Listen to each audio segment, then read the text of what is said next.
Coming up on the SBS On The Money podcast, the Australian dollar hitting a 10-month high against the US, a US interest rate cut expected later this week, and the CEO of Super Retail Group sacked. All that and more next.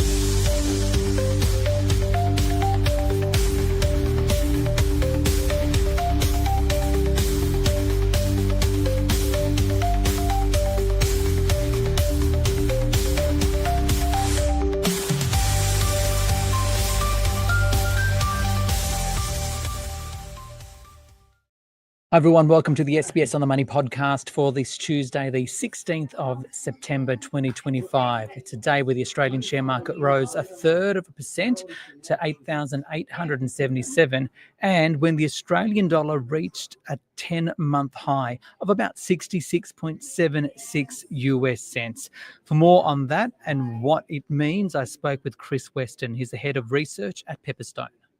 Chris, firstly, US shares continue to rally. The Nasdaq at a record high overnight. The AI players in particular doing well. Alphabet, the owner of Google, now a $3 trillion company. But how much of it has to do with expectations the US will cut official interest rates there on Thursday morning? Well, I think people have had expectations of rate cuts for some time. So I don't think it's not really much of a new phenomenon, really. I think there has been rotation within sectors within the S&P and almost within the Nasdaq as well. People have been in value, people have been in financials, and they sort of rotate into the high growth, high quality end of town. But if you have a look at Alphabet, it's been in absolute beast mode for ages now. It's absolutely ripping, and momentum favors the brave, and you've got a stock that is benefiting from a change in the regulatory situation, but also their move into the AI scene as well. Their TPUs potentially cutting a bit of Nvidia's lunch. I think Tesla had a big move last night. Everyone got very excited about Elon Musk buying 2.5 million shares. I think you put it into context, when the guy already owns 500 million shares, it's a bit of a blip in the ocean, but a bit of a stamp on his confidence in the business. And $1 billion is still a decent sum. But look, the market's been high on expectations for interest rates for some time. But I think right now, people want to be in they want a bit of growth, but I think they still want to be in the very high quality end of town. And I think there's a lot of momentum that's sort of driving these AI stocks at the moment. When it comes to that interest rate decision by the Federal Reserve, what's the big question there? Is it about the outlook, or is it by how much it will go by? Well, I think there's a growing concern that the Fed are behind the curve now. We're talking about the households in America who are seeing jobs harder to get. Every single month you see that statistic going up. People's real incomes are falling, and I think there's a concern that if there will be a recession in the future, it's going to be a household consumer behavioural issue rather than what we're seeing in the business sector, which is actually flourishing quite well at the moment. So there is a view that, given what we've seen with payrolls, the revision is lower, the 3-month trend we're seeing, what we're seeing continued claims, and various parts of the labour market, that the Fed could well be behind the curve, and that the consumer could start ramping up their savings rate, cutting back on the discretionary items, and we'll probably see some of the signs of that in tonight's retail sales print. But if that's the case, really what you're looking at now is, if you look at interest rate pricing, where the market's not just expecting a rate cut this coming September Fed meeting, but also in October, potentially in December, and maybe even another one in January. That is the sign that the market is saying that the Fed are behind the curve and they really need to catch up with this situation. So the Fed really need to express a certain urgency that if they cut 25 basis points, will they show the urgency to get the Fed funds rate down to more of a neutral setting around that 3%? If we don't see that urgency that meets that rates pricing, then you could see the dollar rally. You could see Treasury sell off a bit. Maybe gold comes under pressure. But I think there's every chance here that the Fed will show their hand, that they're in the mood for cutting rates further from September. Can you go into a bit of detail about how the Australian dollar has been reacting to this? Because it's at a 10-month high against the greenback. It is, yeah. It's looking really strong at the moment. Obviously, that when you're looking at the US dollar, it's largely a US dollar play, and the US dollar has been weakening on a broad basis for those factors that I said, that people are seeing. The Fed not just starting an easing cycle when a lot of other central banks are closer towards the end, but there's a concern that the Fed could be behind the curve, and also that you've got Donald Trump trying to play an influence on the Federal Reserve itself, and that means you've got to wear a slightly higher premium for the US dollar. Now, I think Australia is actually looking quite good on a relative basis. So it's why the Australian dollar has not just been rallying against the US dollar, but also against the euro.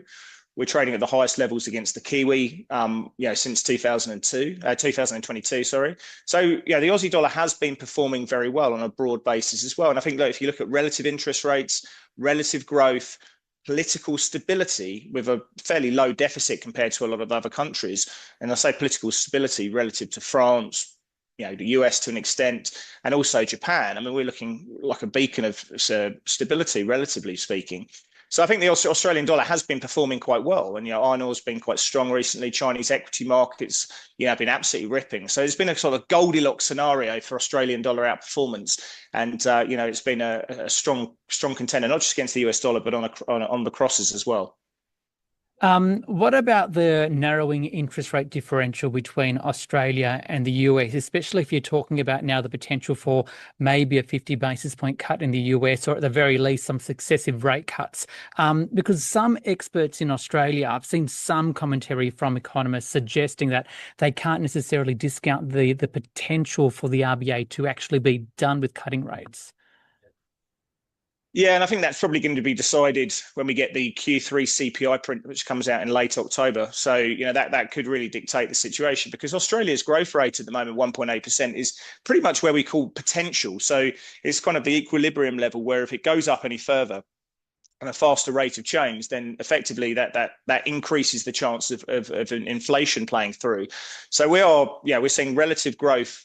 Australia at 1.8% compared to the rest of a lot of other G10 countries, looking in quite a good spot, and we expect that to accelerate into next year.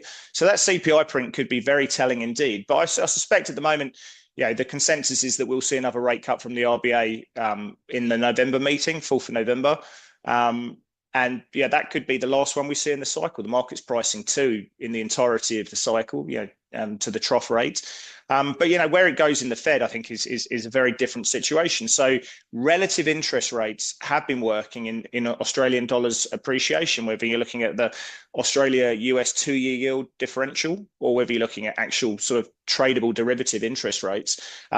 You've seen that the move in Australia, what's being priced into the rate cut expectations, moving up relative to what we've been seeing in the US, and that's put some tailwinds into the Australian dollar. So I think it's interesting. I think there's definitely risks in terms of market pricing that the RBA deliver less cuts than what's being priced, and I think there's a real risk that the Fed deliver more cuts than what's being priced at the moment, which again gives you some probability that the Australian dollar could continue to appreciate against the US dollar.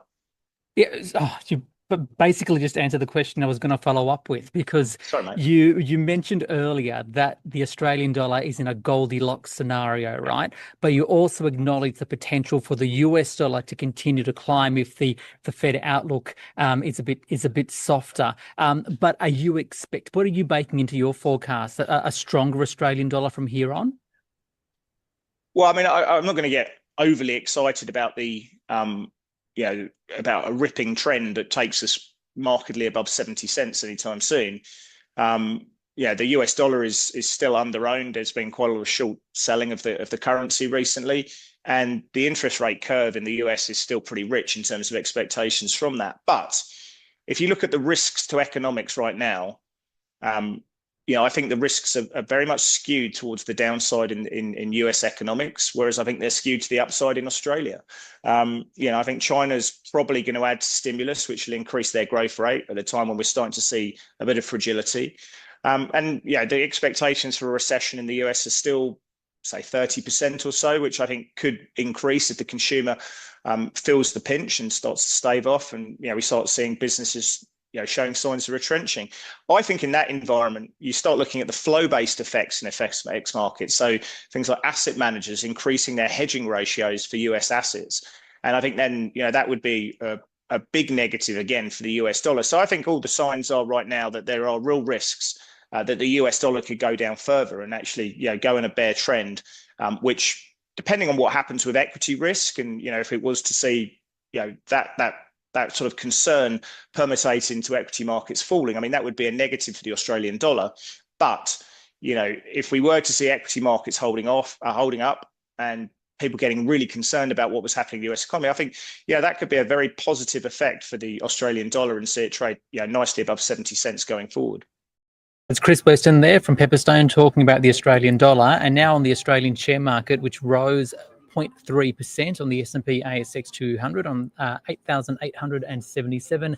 8 of 11 sectors ended higher. The best performing includes energy, consumer discretionary materials, the worst performing sectors, healthcare and consumer staples. And of the best and worst performing stocks, Deep Yellow, one of the best, up by around 9%, followed by Boss Energy. The worst performing stocks include Bapcor, down 3%, and the worst performer, Super Retail Group, off by 4.3%. For more on all that, here's more with Chris Weston from Pepperstone. Super Retail sacking its CEO in light of new information about his relationship with the company's former HR boss. It follows a similar situation with the former boss of Nestle overseas. Then, of course, there's that infamous kiss cam moment at a Coldplay concert. The question is, are stakeholders becoming increasingly, I guess, attuned to the social and ethical responsibilities held by management? Well, I think, let's put these two cases in context. I mean, it's not exactly like it happens all the time, and it's rife within the business community at the CEO level. These are very rare events, but obviously, when you do see a leader, departing under such, strange circumstances, it does throw the idea of managing risk and understanding, earnings and how the company direction is going to go a bit more problematic, which is why we've seen, the share price under pressure. But I think if you take something like Super Retail today, I mean, we traded down to a low of $16.03, and we've come back up. And I think that's largely because, people are looking at the succession plans here and seeing, a candidate like Mr. Burns coming in. He's been in the place for a long time. He's a steady pair of hands. He knows the business quite well. But there's obviously other people who are potentially in the mix. Super Retail have a long history of recruiting internally into the management positions. So I think he would be seen as a natural successor. But as I say, there's other people in the place. But to your point, I think what's going to happen now is given we've seen these two very high profile cases, and it's sort of led to the share price coming under pressure, and obviously shareholders don't want to see that. I think there's going to be a large sort of focus within corporate boards and within the senior management teams to sort of reinforce the idea that people need to do the right thing. And finally, in wrapping our conversation up today, how are you feeling as an investor? What are you telling your clients right now, and are there any opportunities you're seeing? Well, so we still say stay positive on the risk dynamic. I know people have been talking about very narrow risk leadership and concentrated breadth in the S&P and the Nasdaq. But for me, I think every pullback has been a buying opportunity. It's been very shallow. Every time there's bad news, it's been buyers have come back in very quickly. It's not the sign at this point of a market that really wants to roll over and go down. So I'm a buyer of pullbacks in equity markets, certainly in Japan, Australia to an extent, but certainly in the US as well. I still see downside in the US dollar. And I think gold's really interesting. I mean, it's all-time highs. It's here for a reason. It's got a number of headwinds working for it, and I think it works really well as a diversifier because of its very low correlation with equities and treasuries as well. So I think gold continues to look really good. Even buying at all-time highs is very hard to do, but it's here for a reason. And the market's got a love affair, so you can get that hedge against pretty much everything.